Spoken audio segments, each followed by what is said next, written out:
அதனால side mirror பார்த்து ஓட்டுன்னு போறான். என்னடி வாய்ஸ் இது? முதல்ல டிரைவிங் கிளாஸ் கத்து தரேன். அப்படிலாம் கிடையாது. நாளைக்கு பார்த்துட்டு ஓட்டுறேன். அப்ப நான் எவ்வளவு பேர் டிரைவரா இருப்பேன் பாத்துக்கங்க. A few minutes later. கனவிதுதான் நிஜமிதுதான் உலகினிலே. அது காவால தள்ளுறதுக்கான அறிகுறி அது. இங்க பாருங்க, நான் வந்து ரொம்ப பெருமையா இருக்கு. நானே வந்து ஒரு லெஜண்ட் டிரைவர். என்னென்ன சொல்றோம் பாருங்க.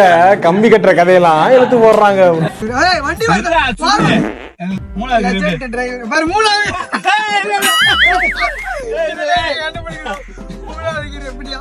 மூணாவது எல்லாம் கேட்கலாம். மூணாவது கிரி போட இப்ப நான் பார்க்கணும், வீடியோஸ் பார்க்கணும்.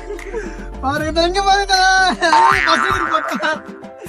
தல எங்களுக்கு தெரியாதா?